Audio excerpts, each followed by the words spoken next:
Hello and welcome to the eCancer Roundup from ASCO 2018. Joining me is an author, one of the eCancer bloggers and social media expert from all across the globe, Bishal Gyawali. Thanks for taking the time to meet with us today. Thank you very much, Will. It's nice to see you again and to provide a highlight of ASCO 2018 with the eCancer team again. So you've had a bit more time on the floor meeting with people, seeing some of the exhibits than we've had from filming the interviews. What's been catching your eye out in the conference in the wild? One main attraction of this conference this year for me was a couple of practice-changing non-inferiority trials, because I am usually critical of non-inferiority trials because I don't think non-inferiority can be used as a basis for introducing new drugs unless they have something else to compensate for that margin of acceptance for non-inferiority. It could be less toxic, it could cost cheaper, but has to offer something. Yeah, but in this ASCO meeting we saw a number of non-inferiority trials that were very smartly designed as a non-inferiority because they had a lot of things to offer to the patients in terms of, for example, avoiding surgery or using shorter course of treatment or avoiding chemo altogether. So I was very impressed with very smart use of non-inferiority designs to address some very important questions in clinic. Well, starting with avoiding chemotherapy, shall we begin with the TAILOR-X trial for genetic assays to avoid chemotherapy for breast cancer patients? Yes, this was a very important trial addressing a very important clinical question that we face in clinics every day, in breast cancer clinics. That is, we know what to do for patients with high risk score and what to do for patients with low risk score. But for patients who have intermediate risk score, we do not know what exactly is the proper adjuvant treatment. So should we use endocrine therapy alone, or should we use endocrine therapy plus chemotherapy?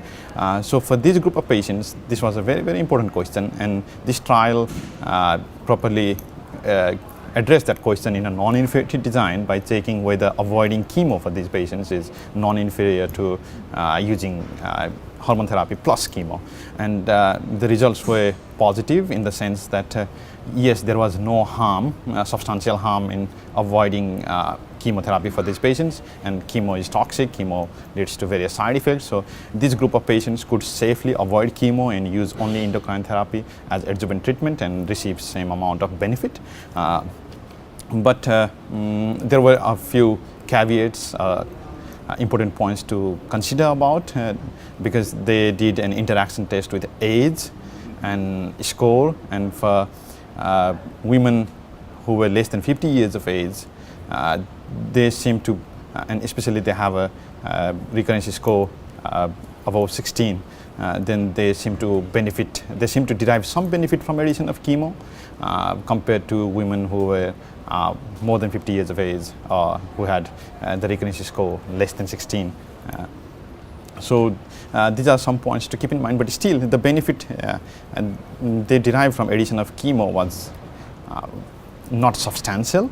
So I think this is something to discuss with the patient depending on her age and the recurrence score. So yeah, I think this is a very practice-changing trials that we can immediately use from today in clinic. And then there was also the news for shorter courses of drugs rather than just avoiding chemotherapy. The drugs they do have to receive maybe not as long, maybe not as an arduous process as there has been before.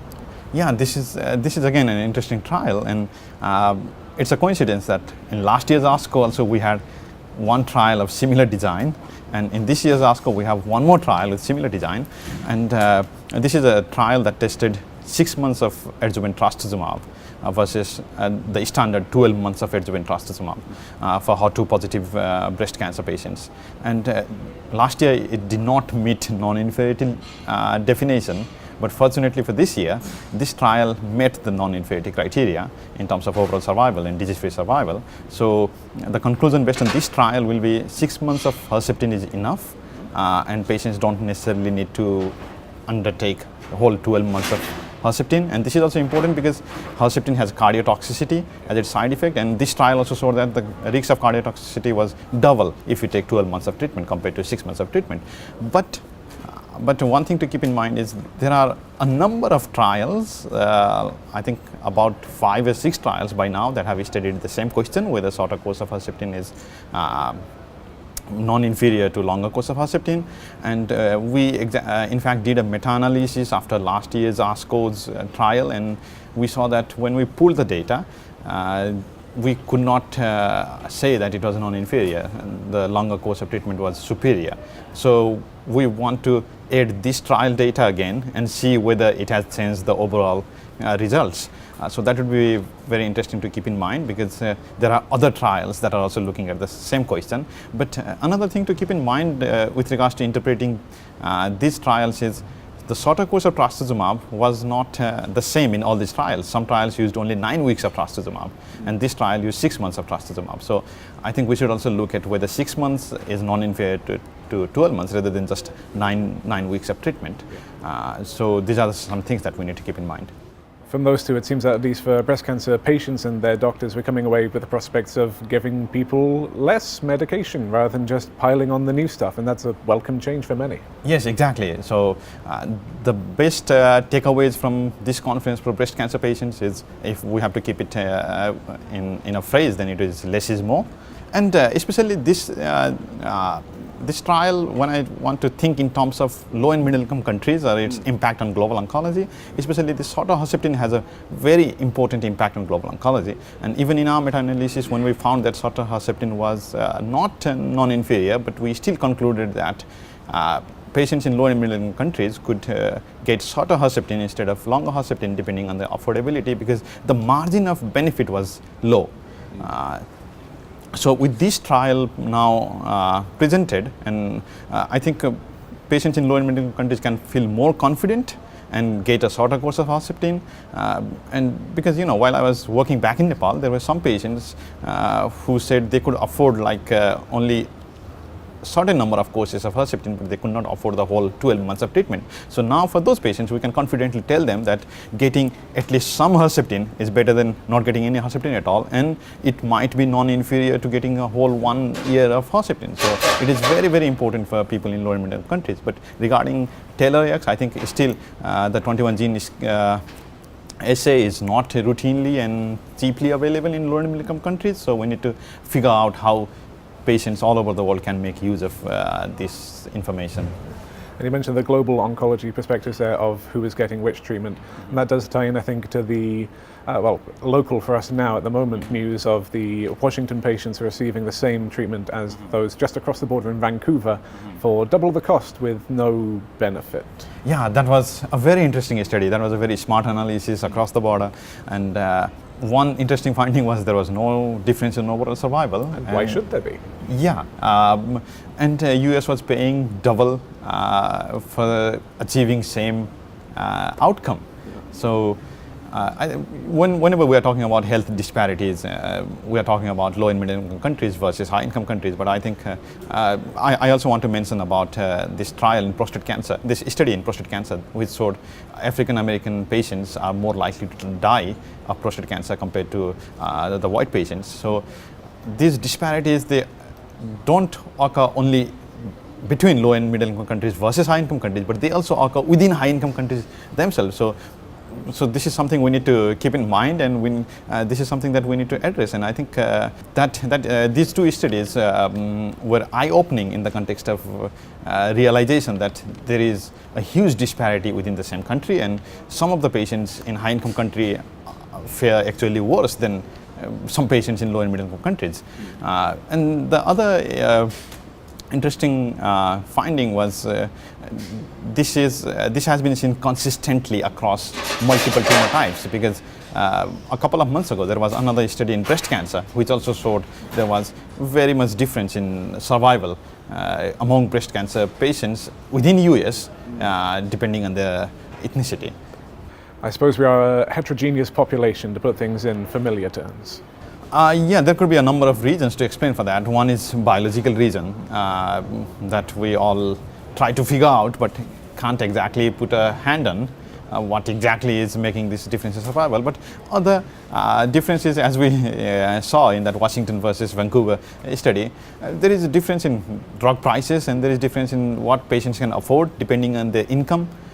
So depending on, let's say, a patient who can't afford treatment, and he or she has to abandon treatment midway, not undergo treatment at all because of financial reasons, then those patients are going to fare worse no matter where they are. It doesn't matter which ethnicity they belong to. So I think this is speaking more about the socio-economic disparities than health disparities, in my opinion. Let's bring things back to the highlights, say, from lung cancer. We had a few yesterday looking at the role of chemotherapy being supplanted, it seems, in first line by PD-1 targeted therapy. Actually, the treatment of non-small cell lung cancer, first line treatment, it's getting a bit complicated, but it's a good news because we have seen a lot of positive trials in recent months, including a couple of trials that were presented at the AACR meeting a few months ago. So the first line treatment, when we're talking about immunotherapies, it's pembrolizumab. That has overall survival data. We also had Nivo plus EP combination in TMB high patients, which is presented at AACR, but I don't think it's practice changing yet because pembrolizumab has more robust data across PD-L1 types based on this presentation because they stratified depending on PD-L1 cutoff values of 1%, 20% and 50%, and the overall finding was there was improvement in overall survival, and there was also improvement in overall survival across these subgroups based on PD-L1 cutoffs. But there is a catch that if you look at PD-L1, if you look at patients who had PD-L1 between 1 to 49%, then they actually did not have a significant improvement in survival. Which is an exploratory analysis, so we need to keep that in mind. But we need to think of that finding in terms of the other trial that was presented at AACR, in which they showed pembro plus chemo combination upfront improved overall survival across any PD-L1 positivity subgroups. So the key question now would be whether to use PD-L1 pembrolizumab alone or pembrolizumab plus chemotherapy in first line treatment. And it would be just an extrapolation, but probably if PD-L1 is more than 50%, then you could be confident of using pembrolizumab alone based on the trial that was presented yesterday. But if the PD-L1 is low, then maybe you would prefer pembrolizumab plus chemotherapy up front. Alternatively, atezolizumab in chemotherapy, which is found to increase progression-free survival as well. Yeah, it was in squamous non-small cell lung cancer, and but you know, the OS data were not mature at the time of presentation, but the immature data shows that OS has not improved. So improvement in PFS alone in a disease as lethal as squamous cell cancer does not give me high hopes because we also have nivolumab, which has improved survival in second line. So you'd have to debate between using atezolizumab, which has improved PFS in first line, versus using nivolumab, which has improved OS in second line, because atezolizumab and nivolumab, they are PD-L1 and PD-1 inhibitors, so they could be, they must probably have same mechanism of action, so it would not, probably it is not meaningful, and we don't have any evidence at all to use nivolumab after atezolizumab. Because using two PD-1 or PD-L1, PD-1 inhibitors in sequence, there is no evidence, and because they are like Me Too drugs, so I would not recommend using them in sequence. So the question would be, what would you prefer? Would you want to use atezolizumab plus chemo upfront and not have any options to use later, or would you want to use chemo upfront and use nivolumab as second line? And then there was the other headline in lung was that the development of a blood test for lung cancers. There's been a lot of reporting in English media of a holy grail for blood cancers, which was maybe a little more hype, maybe a little more hope than is necessarily due. But when it comes to the work from Geoffrey Oxnard in developing at least a blood test for one region of cancers, and it seems like, well, there is reason for hope. Yeah, I was tagged by a couple of Twitter friends about those news articles that were calling this blood test as holy grail, and that was a lot of exaggeration, to be honest, because this was a study done in 120 some patients. It was sort of a preliminary study so that we can take this to the next level of actual trial to confirm the utility of this study. So it's premature to call it as a holy grail. It's very, very premature. I think we should keep the holy grail with other terms such as game changer and breakthroughs that actually don't mean what, actually don't convey the true message or the results of the study.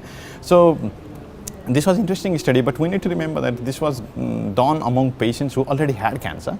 So we don't know whether it will have similar type of efficacy or results when you use in patients who are asymptomatic, because that's the ultimate goal of screening, to screen asymptomatic patients, people who don't have the disease yet, and to find out if they have the disease that would not have been detected otherwise at early stage. So one caveat is this study was done among patients who already had cancer.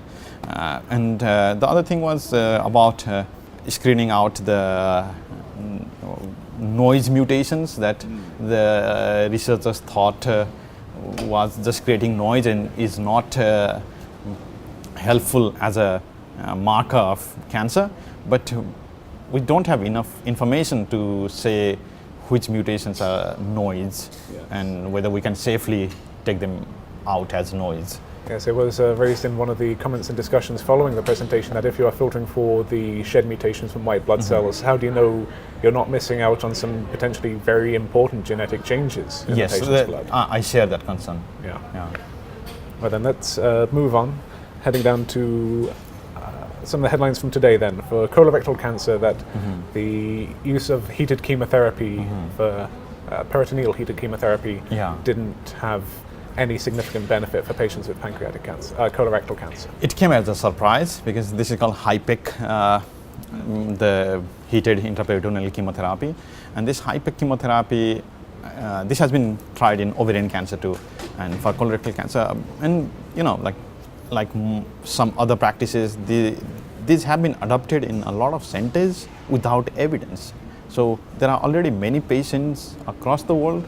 And even I personally know some of the centers that have been practicing HIPEC chemotherapy for any patient that have peritoneal metastasis, like ovarian cancer patients, colorectal cancer patients, without any randomized evidence. So it was very nice to see this trial, because it was a very important question to test, and the results were negative, unfortunately. So a lot of those interventions that we are doing without evidence was actually futile and not helping the patient. So I think this is a reminder that before adopting any new intervention, no matter how attractive it looks, we need to have a proper randomized trial evidence to incorporate that into practice. And I think we could say the same about the earlier lung cancer screening test. So before exaggerating the benefits and before hyping it so that every patient from tomorrow wants to come to you and get that blood test, I heard about this in ASCO 18, I want to get that blood test done, but we need to make sure that we have proper data before implementing it into clinics. And then other headlines from this morning included the advances for pancreatic cancer, which has been, people have been coming up against a brick wall, it seems, for so long that finally having any news to report is remarkable. Yes, but if we are talking about the FOLFIRINOX treatment after pancreatic surgery as an adjuvant treatment, this was exceptional improvement in overall survival. Like, there was improvement of more than 20 months, which is unprecedented in pancreatic cancer. So it was very, very encouraging. But at the same time, we need to remember that FOLFIRINOX is not a very easy regimen to administer, to undertake. And because we know that from using FOLFIRINOX in metastatic pancreatic cancer patients, where it is a standard of care in first line. So FOLFIRINOX is not an easy treatment to take. And why I am mentioning this is because there is a Japanese trial in which they tried S1 as an adjuvant treatment in patients who had undergone pancreatic cancer surgery, and there was also a substantial improvement of nearly 20-21 months in overall survival. And S1 is an oral drug with fewer side effects compared to FOLFIRINOX. For countries in Europe and North America where S1 is not available, FOLFIRINOX will be the standard of care now. But where S1 is available, and I also want to emphasize that why not test S1 as well in this part of the population. And after taking adjuvant chemotherapy like FOLFIRINOX after the patient has already undergone a huge surgery of pancreatic cancer. Pancreatic surgery is not an easy surgery. It's too difficult for the patient. And that brings me to another trial that was conducted in pancreatic cancer, and in that trial they tested chemotherapy before surgery rather than after, and that also showed some improvements in disease-free survival. So that trial could also be important, keeping in mind that a substantial number of patients are not able to undertake FOLFIRINOX after surgery. But the benefit is not as substantial with this pre-surgery regimen compared to what we saw, more than 20 months of survival benefit with FOLFIRINOX. So I think the key would be to improve tolerability of FOLFIRINOX after surgery, or to test whether S1 provides the same amount of benefit and use S1 because that's much more tolerable. We'll have to wait until someone gets around to doing the work for that, but for now these are at least options. These are opening avenues for, if not research, then some, for the patients who can tolerate the treatment, then it is there for them. Definitely. It's a very good news for pancreatic cancer patients. Yeah.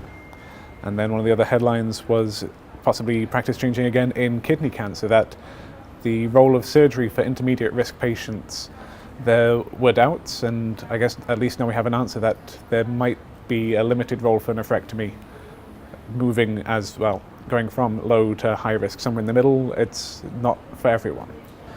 Yeah, I was very, very impressed with this study. I was very happy listening to the plenary results when this was presented, and the presenter was very humorous as well. Yeah, I think this is practice changing, A, and B, I think the onus is to prove doing surgery is helpful, because this was a non-inferiority trial in which we showed not doing surgery is non-inferior to doing surgery. So, and still there was some debate about we should be doing surgery for some patients, but I think in order to do surgery you need to prove that it is helpful, because doing surgery is a big thing for the patient. So nobody would want to undergo surgery unless they knew that that's definitely going to improve their survival. So I think we should have a very high threshold for doing surgery in metastatic patients.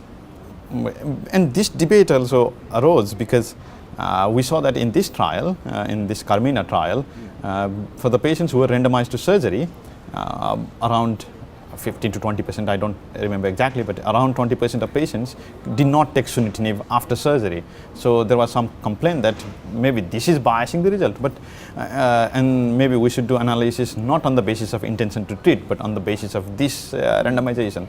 But what it shows for me is the effects of surgery in real world. So that means if you are doing surgery, there are 20% of patients who are not going to be able to receive sunitinib after surgery. So that is reflecting what happens to patients. So we can't just ignore those patients. So I think intention to treat analysis is the analysis to conduct. And based on this study, I think for poor and intermediate risk patients, nephrectomy should be avoided. And this was appropriately designed as non-inferiority because the standard of care was doing surgery. So the researchers wanted to test whether avoiding surgery is non-inferior. So I think the standard of care of surgery in metastatic renal cell cancer patient was because of the trials that were done before all these drugs were available in the interferon era. So now with all these drugs, I think the onus is to prove that surgery improves survival in metastatic renal cell cancer patients, because without that data, how can we ask a patient to undergo huge surgery and not be able to tell them that they were going to live longer as a result of that.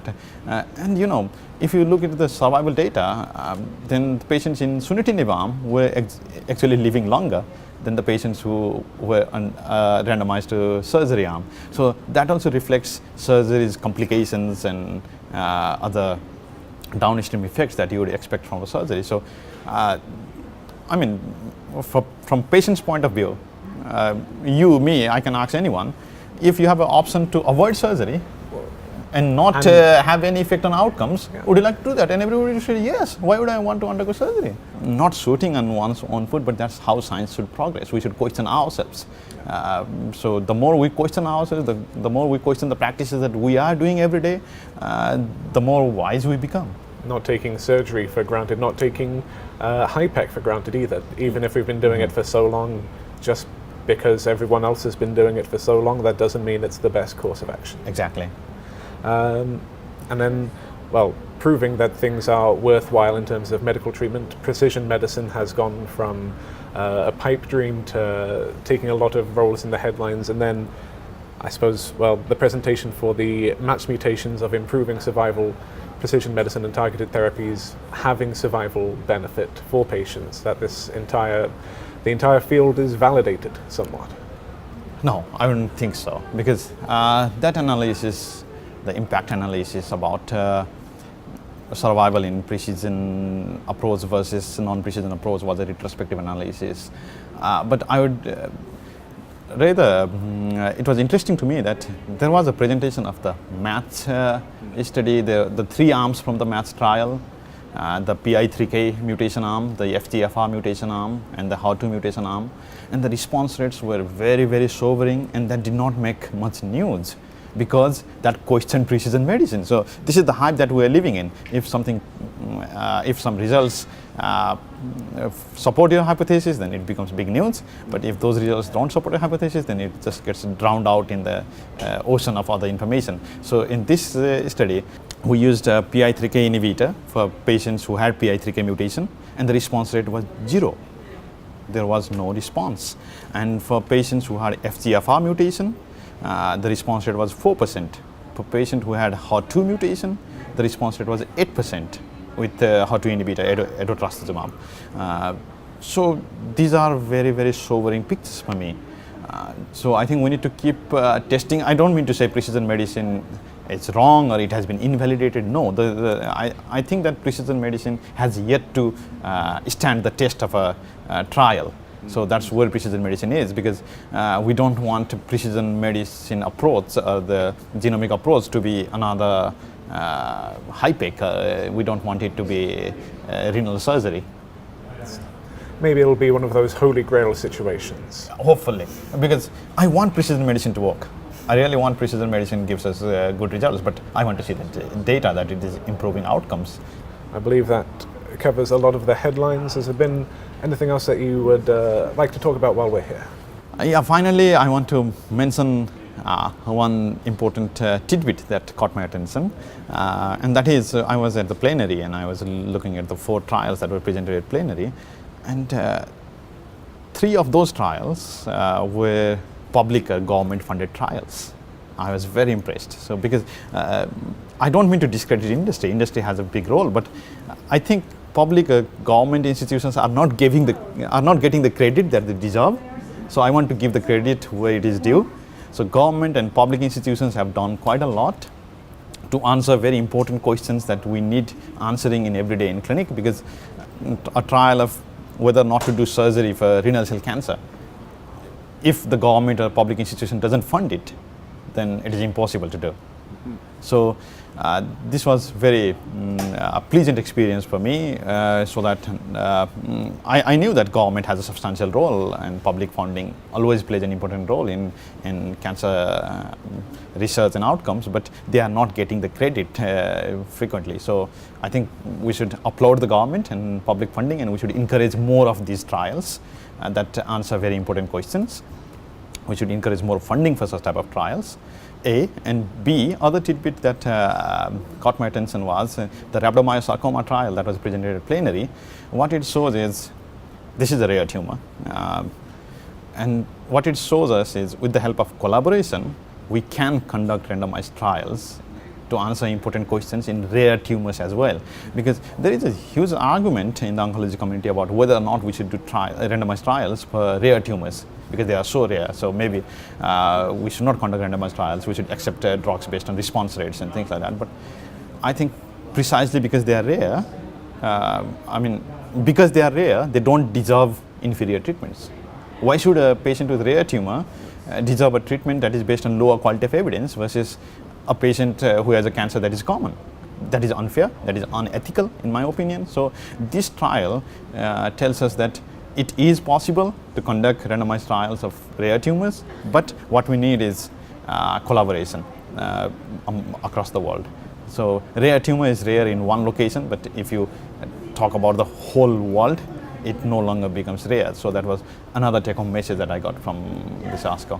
Yeah, global oncology is a pretty big sample size. Yes, exactly.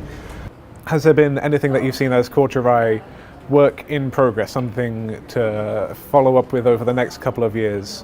Where do you see some future headlines coming? Yeah, I have been impressed with a couple of trials that are ongoing about drug repurposing, which will have an impact on global oncology, because if we can prove the efficacy of the cheaper drugs, then this will be very, very useful for low and middle income countries, as well as high income countries, of course. And with regards to trial design, there are a lot of platform trials that are increasing lately, and so that will make actually conducting of trials easier for repurposing drugs, because you don't need to design a whole new trial to test, let's say, whether aspirin improves survival in colorectal cancer. You could add that as as another arm in an already ongoing big platform trial. So that is one particular aspect that I'm excited about for global oncology. And the other information that caught my attention with regards to policy work is even our poster was about quality of life endpoint in cancer drug trials. So I saw that a number of people are now being more aware of the importance of quality of life in cancer drug trials, and the need to include them as endpoints, and the need to report them, because quality of life has not been a marker, has not been an endpoint to approve drugs by regulatory authorities often, and that's why whenever we talk about quality of life, people come up with the excuse that there has been no drug that has been approved on the basis of quality of life alone. But I think we need to change that, and I was impressed to see more and more people talking about quality of life and patient-reported outcomes. By the way, there was a French trial that was reported in 2016 ASCO, and that showed 7 months of improvement in overall survival just with the use of web-based patient-reported outcome monitoring versus a routine standard of care. And at this ASCO, they presented the updated follow-up data from the same trial, and that benefit is still maintained. So you can improve survival of 7 months in lung cancer just by monitoring patient-reported outcomes. Maybe there should be approvals for patient-reported outcomes. If they're not going to be reported for quality of life from a drug, treat patient-reported outcomes as the drug. They improve survival. Yeah, I think we should patent prozumab, prozumab. That sounds catchy. And, yeah, so prozumab might be attractive enough for people to use, rather than saying let's monitor patient-reported outcomes. Very well tolerated, I'm sure. Yeah, very well tolerated. So these are the things that are exciting me in terms of future, and I think these patient-reported outcomes and quality of life inclusion in trials will increase over time. And we also studied, in our paper, we particularly studied about quality of life inclusion as an endpoint, and we saw that nearly 50% of the trials, they don't include quality of life as an endpoint at all. And of those trials that include quality of life as an endpoint, 25% don't report it. And of those trials which report it, we saw that progression-free survival is a very poor surrogate for quality of life. So we have been talking about surrogate endpoints, and we say that PFS is a weak surrogate for OS, but our question was, is it a good surrogate for QOL then? If it improves quality of life, then maybe it's a good marker to use, but we saw that it's not a good surrogate for QOL either. So the question is, what are patients gaining from PFS then, if they are not gaining survival, if they are not gaining quality of life? I try to stay realistic. There are a lot of exciting news which we discussed. There are a lot of positive news, but I think my approach is cautious optimism. I am optimistic, I think, but I think my approach is cautious optimism, because optimism without a dose of caution can make you undertake bad decisions. Let's hold out for smart decisions and smart medicine in looking after patients as well as looking after their disease. Yeah, let's hope for a more rational and wiser future in oncology. Well, if that's all, then thank you very much for taking the time to join us at this year's ASCO, and I suppose we'll see you at ESMO later on this year. Thank you very much for having me. It's always a pleasure. Thank you very much. Thank you very much.